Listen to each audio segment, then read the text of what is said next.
Hello everyone, তোমরা সবাই কেমন আছো? আমি তো ভালো আছি। আবার চলে এসেছি একটা বৃষ্টির দিনে তোমাদের সঙ্গে কথা বলতে। আর এই গরমের সময় একটু বৃষ্টি পেলে যেন মনে হয় ওফ কি ভালো লাগছে, আর মনটা ফুর্তিতে ভরে যায়। তখনই মনে হয় আমার বন্ধুদের সঙ্গে কথা বলি। তো আজকে একটু ডিটক্স ওয়াটার বানাচ্ছি। প্রায় আমি প্রত্যেক দিনই ডিটক্স ওয়াটার খাচ্ছি এখন। তাতে মেটাবলিজমটাও ফাস্ট হয় আর খাবারটা খুব তাড়াতাড়ি হজম হয়, যেটাকে বলে অ্যালকালাইন ওয়াটার। খুবই পুষ্টিকর। আমি আজকে বানালাম শসা দিয়ে, গাজর দিয়ে, তার সঙ্গে পাতিলেবু আছে, আদা আছে, আর পুদিনা পাতা আছে। তো আজকে একটু মনে হলো চিংড়ি মাছ বানাই, তো চিংড়ি মাছ ছিল বাড়িতে, একটু টার্মারিক অ্যান্ড সল্ট দিয়ে ম্যারিনেট করে রেখেছি। তার সঙ্গে ডিম আছে, আলু আছে, কারণ আমার বাড়িতে ওষো চিংড়ি মাছ খায় না। তো এই জন্যে ভাবলাম একটা হচপচ রেসিপি তোমাদের সঙ্গে শেয়ার করি, যেটা তোমাদেরও বেশ ভালো লাগবে আশা করি। অল্প একটু নুন, হলুদ, এবার আলুগুলোকে সুন্দর করে ফ্রাই করে নেব। আলুগুলো সুন্দর ফ্রাই হয়ে গেছে, এবার আমি আলুগুলোকে তুলে নিচ্ছি। এবারে আমি ডিমগুলোকে ভেজে নেব। দেখো স্লিট করে নিয়েছি।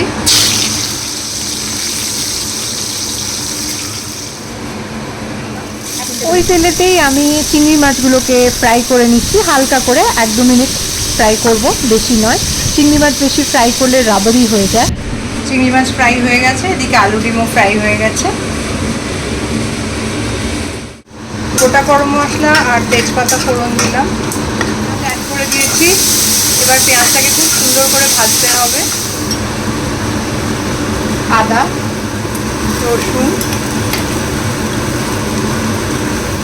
পেঁয়াজ, আদা, রসুন ভালো করে ভাজা হয়ে গেলে তারপরে আমি টমেটো ছোট ছোট করে চপ করে রেখেছিলাম, টমেটো পিউরে অ্যাড করলাম, লবণ দিলাম, দিয়ে এবার সুন্দর করে এটাকে ফ্রাই করে নেব।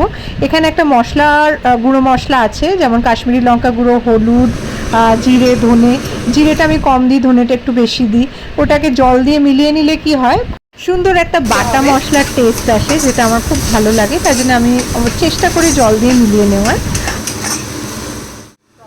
মশলা খুব সুন্দর কষানো হয়ে গেছে, এবার আলুগুলোকে অ্যাড করে দিলাম, ফ্রাইড আলু যেগুলো ছিল, অ্যান্ড এগুলোকে খুব সুন্দর করে আমি মশলার সঙ্গে মিশিয়ে নিচ্ছি। হয়ে গেছে, এবার আমি গরম জল দিয়ে দেবো।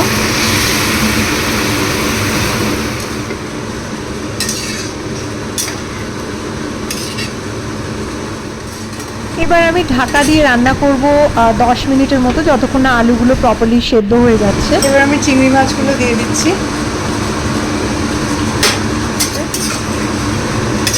এখন এখানে ডিম অ্যাড করে দেওয়া হলো, অ্যান্ড এবার এটাকে রান্না হতে দিতে হবে 2-3 মিনিট।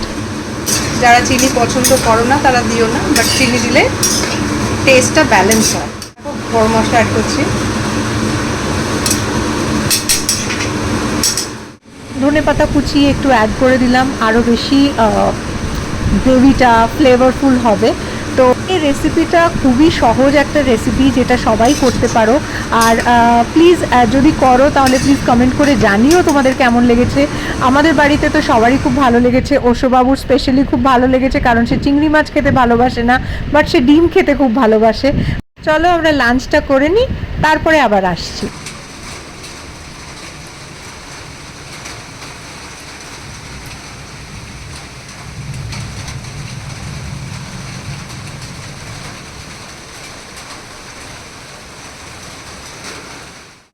ছুটির দিনগুলো কীরকমভাবে কেটে যায় না বলে বোঝাতে পারবো না আপনাদের। তো এখন চলেছি গড়িয়ার দিকে। আজকে রমিত বাড়িতে আছে, যেহেতু আজকে ছুটির দিন। তো কিছু কাজ আছে, অ্যাজ ওয়েল অ্যাজ কিছু ওষুধ কেনার আছে, ওষুধ কিছু পাল্টানোর আছে, সেগুলোও পাল্টে নেব অ্যাপোলো থেকে। একটু রিলায়েন্স মার্টে এসেছি। মাসের যে বাজারগুলো করতে হয়, আমরা এভরি উইকে ছোট ছোট বাজার করে নিই, কারণ এখন একসাথে বেশি বাজার করে নিয়ে যায় না। আর রিলায়েন্স মার্টটা আমাদের ভালো লাগে, কারণ এখানে সব কিছু পাওয়া যায় একই ছাদের তলায়। এই জন্য এখানেই চলে আসি আর এসে বাজারটা করে নিয়ে যাই। হোম ডেলিভারি করি, কিছু কিছু জিনিস করি হোম ডেলিভারি, বাট এই যে অনেক জিনিস আছে যেগুলো আমার রিলায়েন্স মার্টে এসে কিনতেই ভালো লাগে। যা এখন যে কখন কি হবে কিছু বলা যাচ্ছে না। এই দাঁড়িয়ে পড়লাম, জানি না কখন ছাড়বে, গাড়ি পুরো মাঝ রাস্তায় দাঁড়িয়ে আছে। বেঙ্গলের পলিটিক্যাল সিনারিও কোনোদিন চেঞ্জ হবে না। রাস্তা আটকে এখানে মানে সবাই পলিটিক্স করছে, কি বলবো বলুন। আমরা এখানে কতক্ষণ দাঁড়িয়ে আছি তার ঠিক ঠিকানা নেই। এখানে বাসটা দাঁড়িয়ে আছে, এই বাস দাঁড়িয়ে আছে, আমরা এখানে হাঁ করে বোকার মতো বসে আছি, কখন যাব জানি না। এই পুরো রাস্তা জুড়ে মিটিং মিছিল হচ্ছে, রাস্তা দিয়ে যাওয়ার জায়গা নেই, এদিকে পুরো রাস্তা জুড়ে মিছিল করার কি মানেটা আমি বুঝতে পারছি। যে কোনো পলিটিক্যাল পার্টিকে মানে হাত জোড়ো করে রিকোয়েস্ট করছি সাধারণ মানুষ হিসেবে, প্লিজ এরকম করবেন না। রমিতের এত স্ট্রেন হয়ে গেছে, পুরো জ্বর এসে গেছে, জ্বরের মধ্যে আমাদেরকে এখন বাড়ির দিকে যেতে হচ্ছে। মানে কত তাড়াতাড়ি আমরা পৌঁছে যেতাম, অ্যাটলিস্ট আমরা হাফ অ্যান আওয়ার এখানে ওয়েট করছি। কি অবস্থা ভাবুন তো, এটা কোনো একটা সিস্টেম? মানে মিটিং মিছিল যাই হোক না কেন একটা রাস্তার সাইড দিয়ে হওয়া উচিত। এটা কি, এগুলো কি মানে কি বলবো, আমার মুখে আর কোনো ভাষা আসছে না। আর এগুলো বেঙ্গলেই হয়। আমরা প্রত্যেকটা দিন আমরা দৃষ্টান্ত দিচ্ছি যে আমাদের এখানেই এগুলো পছন্দ। অ্যাপোলো ফার্মেসি থেকে একটু ওষুধ কেনা ছিল, সেই ওষুধগুলো রমিত কিনছে। এখন বাড়ি গিয়ে তারপরে কি করি সব কিছু তোমাদের সঙ্গে শেয়ার করবো সঙ্গে। ফার্স্ট গড়িয়া গিয়েছিলাম অনেক দিন পর, তো আজকে হিমসাগর আম দেখলাম, খুব ভালো উঠেছে, তো 120 টাকা করে কেজি নিল। আমের সিজন এসে গেছে, আগের বছরে প্রচুর আম খেয়েছিলাম আর প্রচুর আম ফলেও ছিল। এবছরে শুনছি সেরকম আম ফলেনি, আর আমের টাইম অ্যাকচুয়ালি মের মিডল থেকেই হয়। তো আজকে গড়িয়া গিয়েছিলাম, তো গড়িয়ার বাজার তো ভীষণ ভালো, যারা এদিকে থাকো নিশ্চয়ই জানো। তো গড়িয়াতে গেলে ফল দেখলে না আমি ইয়ে করতে পারি না। আর পুদিনা পাতা কিনে এনেছি, কারণ আগে আমার পুদিনা পাতার গাছ ছিল, তো প্রচুর পুদিনা পাতা ওখান থেকে হতো আর কি, বাগান থেকে। বাট এখন আমার কাছে পুদিনা পাতাটা পুদিনা গাছটা নেই আর কি, পুদিনা পাতার গাছটা নেই। তো নয়ডা থেকে যখন আসছিলাম তখন রেখে এসছিলাম। তো আজকে আবার কিনে আনলাম বড় বড় বেশ গন্ধরাজ লেবু, পুদিনা পাতা এসব বিক্রি হচ্ছিল। থানকুনি পাতা নাকি একটা বলে, ওইটা নাকি পেটের জন্য খুব ভালো। ছোটোবেলায় আমাদের মাছের ঝোলের সঙ্গে খাওয়ানো হতো, একদম আমার পছন্দ ছিল না, বাট খেতে হতো।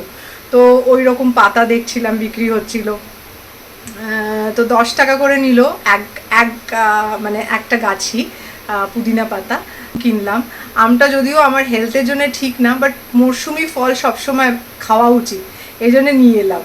তো তোমরাও কমেন্ট করে জানিও কীরকম আমের সিজন এনজয় করছো তোমরা।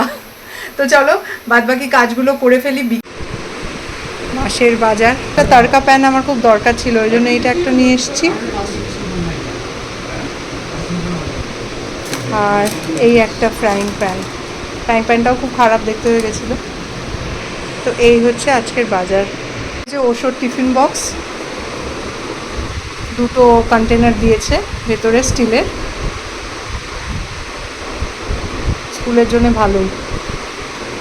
আচ্ছা, একটা ছাতা কিনে আনলাম, আমার কাছে ভালো ছাতা ছিল না, আর কলকাতায় যখন আছি ছাতাটা ভীষণ দরকার, একা একা বেরোনোর সময় তো ভীষণ দরকার ছাতা। তো মহেন্দ্রলাল দত্তের যে ছাতা হয় সেই ছাতা নিয়ে এসেছি, খুব ভালো। আমার নুনতু পুন্তু বাচ্চাগুলো সব ঘুরে চলে এসেছে, খুব সুন্দর ঘুরতে যায়। এই যে একজন দেখো না আল্লাহ হয়ে শুয়ে পড়েছে, আর এটাকে দেখো, মামা ব্লগ করলে খুব মন দিয়ে শোনে। অনেক তিনজনের গল্প আড্ডা হচ্ছে, তো এর মধ্যে রাতের ডিনারটাও প্রিপেয়ার করে নিচ্ছি। পনির স্যান্ডউইচ বানাবো, বেশ অনেকটা পনির, পেঁয়াজ আর ধনেপাতা কুচি, তার সঙ্গে চাট মশলা, গোলমরিচ গুঁড়ো অ্যাজ পার ইউর টেস্ট, একটু চিলি ফ্লেক্স দিলাম জাস্ট ফর টেস্ট, নুন স্বাদ অনুযায়ী, চিজ তো মাস্ট, তো চিজ দিয়ে দিয়েছি। এবার এটাকে সুন্দর করে মিক্স করে নিলাম মশলার সঙ্গে, চিজের সঙ্গে পনিরকে।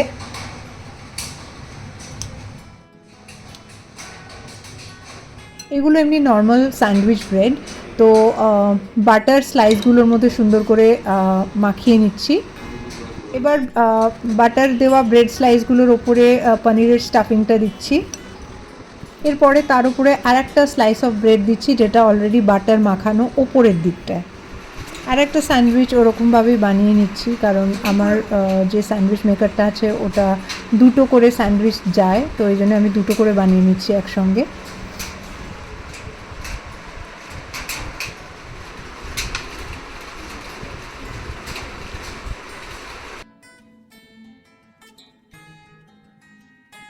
এটা ওশোর প্লেট। খাওয়া দাওয়া সব শেষ, ছেলে বাবা চলে গেছে ঘরে, বাচ্চারাও চলে গেছে। আজকে ওশোর সঙ্গে লুনা আছে আর আমাদের সঙ্গে লানা আছে। ইউজুয়ালি ওরা আমাদের সঙ্গেই থাকে দুজনে, তো আজকে ওশো বললো আমার সঙ্গে দাও, তো লুনা চলে গেছে ওর সঙ্গে।